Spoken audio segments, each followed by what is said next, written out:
Alhamdulillahi Rabbil Alamin, wa salatu wa salamu ala ashrafil anbiyai wal mursalin, nabiyina Muhammad wa ala alihi wa ashabihi ajmain.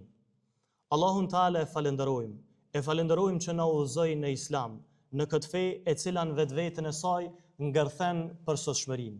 Salavatet, selamet, përshëndetjet tona më të sinqerta, nga thellësia e zemrave tona, ja dedikojmë vulës gjithë pejgamberve, Muhammed Mustafas, familjes tij, shokëve tij dhe përmbi të gjithë ata të cilët e ndjekin rrugën e tij deri në ditën e fundit.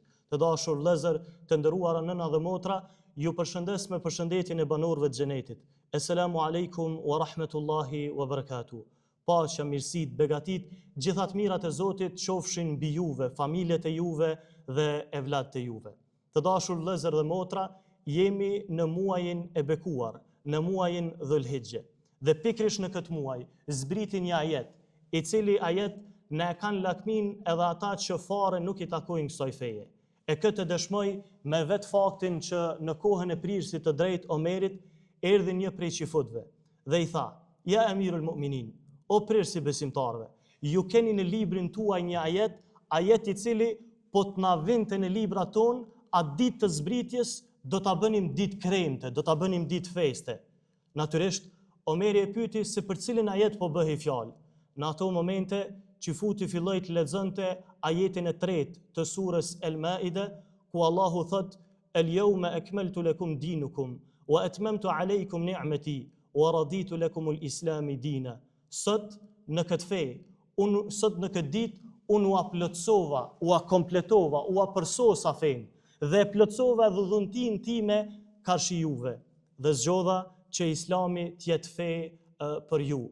Të dashur vëllezër, ky është pikërisht ai ajet të cilën e pritën gjithë librat e tjerë, e pritën edhe në Tevrat, në Zebur, në Injil, mirë po Allahu Azza wa Jall na zgjedhi neve, ummetin e Muhammed Mustafas, që për neve ky ajet të jetë si vulë e udhëzimit, si vulë se kjo fe tani më është kompletuar, se kjo fe tani është e përsosur dhe nuk ka nevojë për përmirësim e as për përditësime.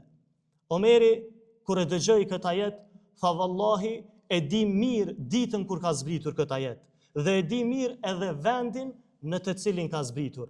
Tha: "Ky ajet i zbriti Muhammed Mustafa sallallahu alaihi wasallam gjërsa ai ishte në ditën e Arafatit, pikrisht në vendin e Arafatit, masi që ai e kishte mbajtur hutbën e tij lamtumirëse. E krejt në fund të kësaj hutbeje, pejgamberi alaihi salatu wasalam tha: "O ju njerëz, dëshmoni, e dërgova në vend mesazhin me të cilin Allahu Azza wa Jall më obligoi."